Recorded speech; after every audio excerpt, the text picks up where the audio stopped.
Les marchés financiers avec IG Markets, CFD Trading. Bonjour, c'est Gilles du site boursicoté.com. Voici l'analyse technique du CAC 40 pour la journée du vendredi 3 février 2011.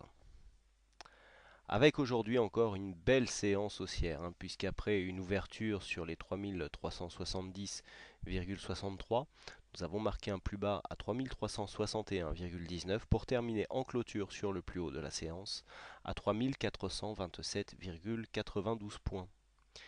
Le CAC 40 gagne 1,52% sur cette séance, un peu plus de 51 points gagnés par rapport au cours de clôture d'hier.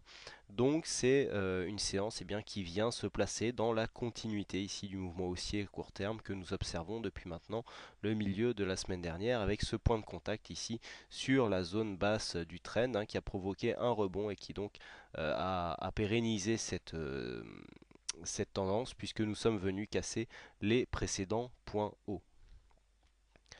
Du côté des indicateurs, donc comme je vous le disais hier, on commence par le RSI, voilà. Donc comme je vous le disais hier, on a eu ici une cassure. Donc là, vous voyez que on marque des plus hauts ici au niveau du RSI, mais au niveau des cotations, mais pas au niveau du RSI. Pourtant, on clôture sur le plus haut. Ça, c'est assez important. Et on vient plafonner ici au niveau du RSI. On le voit bien ici sur cette ligne horizontale. Donc ça, on n'est pas encore réellement en divergence, mais on commence quand même à noter un certain affaiblissement donc du point de vue des indicateurs qui ont du mal à monter ici en surachat alors que les indicateurs vont alors que les cotations vont marquer des points hauts de plus en plus haut. Donc là, comme je vous le disais, on a une première attaque ici, on remonte, on tente une réintégration. A priori, pour l'instant, on aurait ici sur la cassure de cette dynamique une phase horizontale qui se mettrait en place. On n'a pas une réelle cassure ici de la zone de support, retour comme une résistance et ensuite on confirme la baisse. Là on tente une réintégration, on clôture plusieurs fois au-dessus et donc on vient se replacer ici sur les plus hauts. Donc je le rappelle, indicateur au même niveau que sur les précédents plus hauts, mais sur des cotations plus hautes. Donc on n'est pas réellement en divergence puisqu'il faudrait que l'on constate une baisse sur les plus hauts de l'indicateur, mais on a une zone ici relativement stable, donc qui commence à noter. C'est un premier signe, mais il est vraiment très léger celui-là puisqu'on va voir qu'au niveau des autres indicateurs, bon, c'est pas, on ne voit pas réellement les mêmes signaux.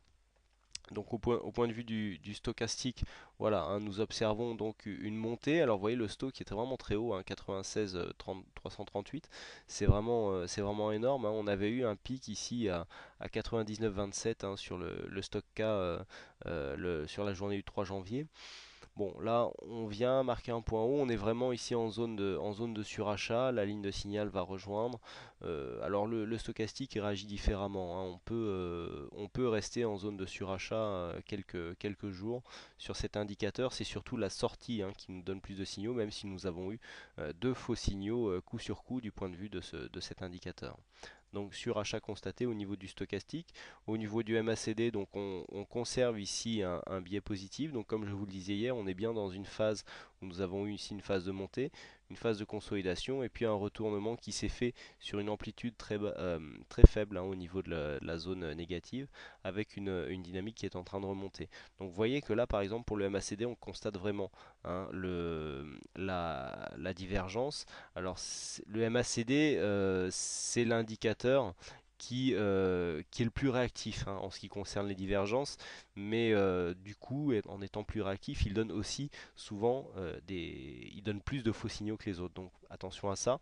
Vous voyez qu'on a une ligne ici qui ferait comme une résistance au niveau des histogrammes, qui, si on la met en parallèle, vous voyez la ligne, le premier plus haut est ici. Là, ça correspond vraiment à des points hauts.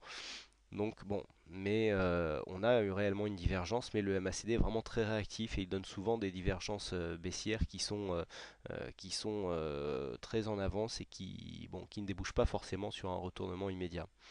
Au niveau des volumes, alors on a des volumes qui remontent, c'est assez intéressant, puisqu'on pourrait penser quand même qu'en arrivant sur cette zone de résistance, on a des volumes qui stagnent un petit peu.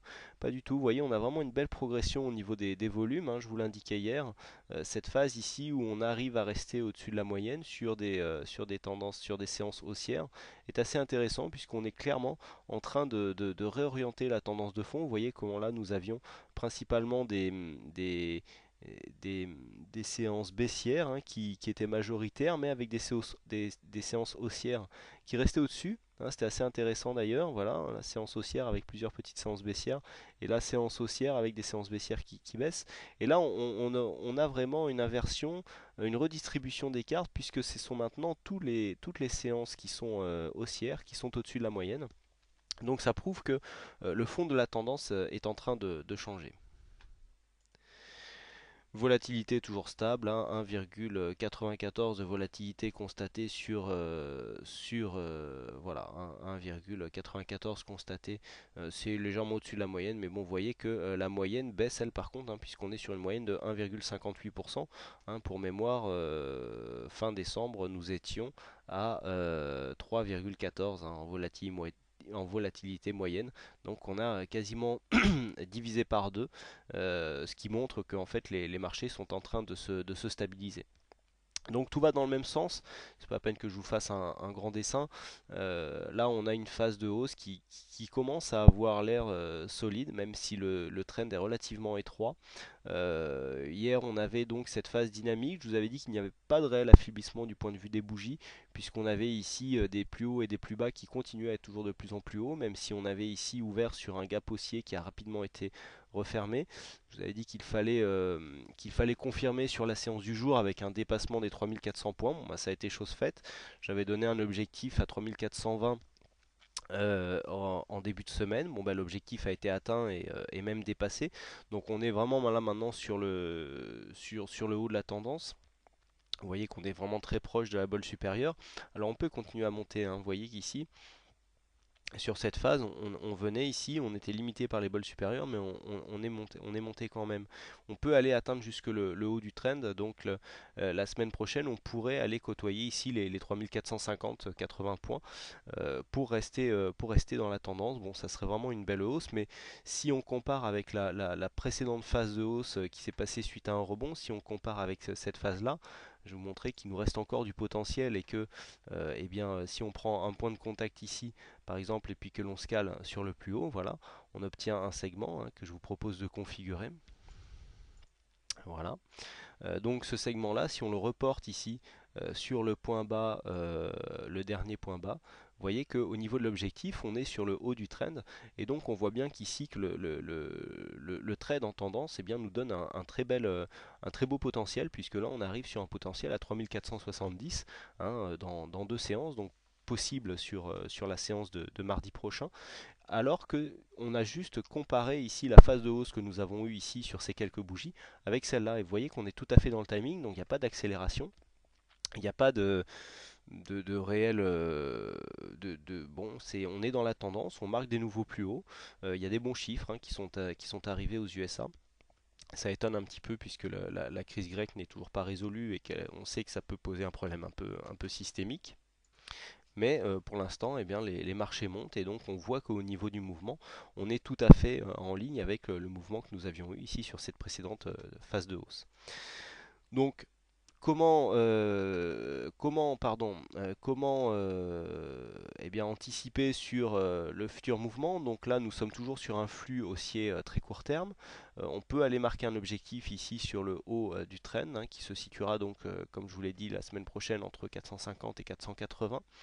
Ce mouvement nous permet eh bien, de valider un trade gagnant donné sur le site boursicoté.com, puisque je vous avais donné ici un objectif en cas de cassure des 3370, donc un objectif à 3420. On me demandait pourquoi 3420, ben voilà, il vient d'ici. Donc on a cassé les 3370 ici. On est revenu ici, baissé légèrement mais à 55, donc on n'a même pas déclenché le stop. On a financé assez rapidement et puis on a validé l'objectif final aujourd'hui. Donc c'est un trade gagnant hein, qui nous a encore été donné cette semaine.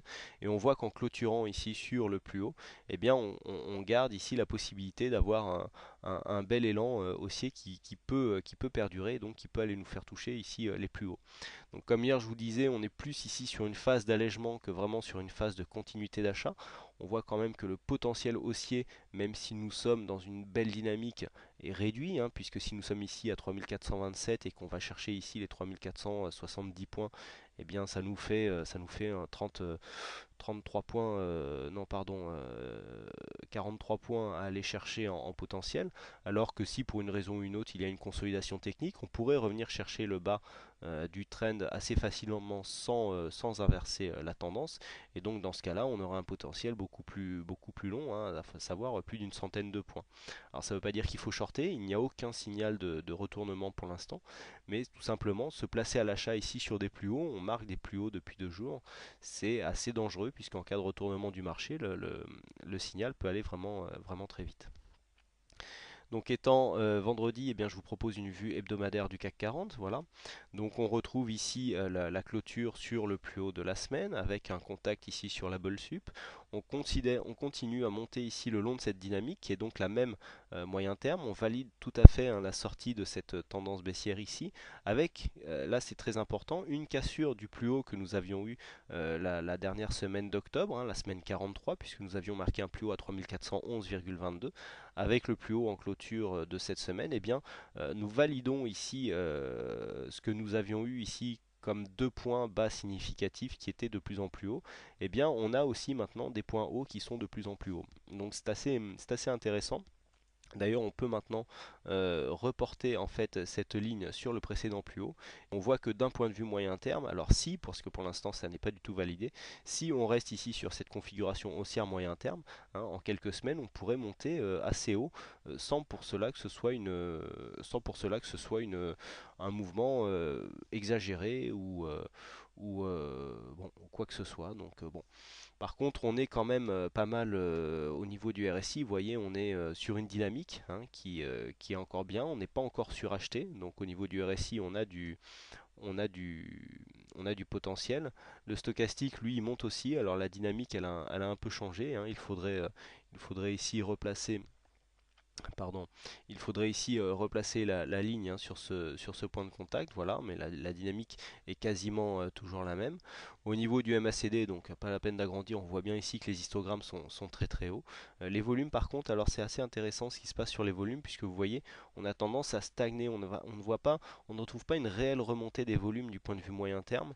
Ça remonte, mais vraiment tout doucement, donc on serait sur un mouvement qui serait quand même dynamique mais sans plus, et puis une volatilité qui a tendance à baisser. Vous voyez ce pic de volatilité que nous avions eu ici au mois d'août. Vous voyez que la tendance à la volatilité ici est clairement en train de baisser et que donc ça nous montre aussi que les marchés sont en train de se stabiliser. Donc du point de vue moyen terme, eh bien, tant qu'on continue à casser des plus hauts, eh ben, on continue donc à rester dans cette tendance moyen terme haussière. Le bas donc du support se situera la semaine prochaine à 340 environ. Alors c'est assez précis, d'autant plus que là, nous sommes par rapport à la baisse donc moyen terme que nous avions connue en juillet-août, nous sommes quand même sur une zone qui correspond à la zone qui se situe entre les 50 et 61,8. Donc on est potentiellement sur une phase de retournement qui peut encore donc, nous faire casser ici ce support et donc nous replonger dans une dynamique moyen terme baissière. Donc attention, la semaine prochaine sera vraiment intéressante. Il faudra surveiller d'une part donc une possible cassure ici du support à 3340 qui donnerait donc un signal de perte de dynamique d'un point de vue moyen terme.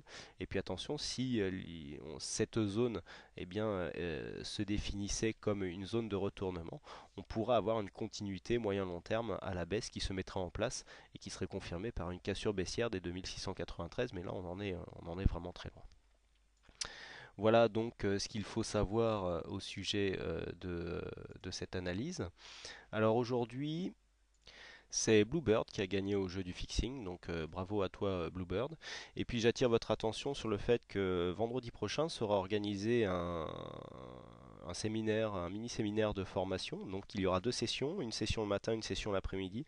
On parlera du trading en tendance, donc j'ai beaucoup de choses à dire à ce sujet. Donc vous pouvez vous inscrire, il y a un onglet qui est apparu sur le menu du site. Séminaire, c'est un séminaire qui est gratuit, qui se déroulera à Paris, donc rue des Champs-Élysées, dans les locaux de notre partenaire CMC Markets. Donc je vous invite, ce séminaire est bientôt bien sûr ouvert à tous et je vous invite de réserver rapidement votre place si vous désirez participer car le nombre de places est fortement réduit. Voilà, mais écoutez, il ne me reste plus qu'à vous souhaiter à toutes et à tous une bonne soirée, un bon week-end, bonne chance dans votre aide future, et je vous donne rendez-vous dès la semaine prochaine pour de nouvelles analyses techniques en vidéo. Bonsoir à tous. Les marchés financiers avec IJ Markets, CFD Trading.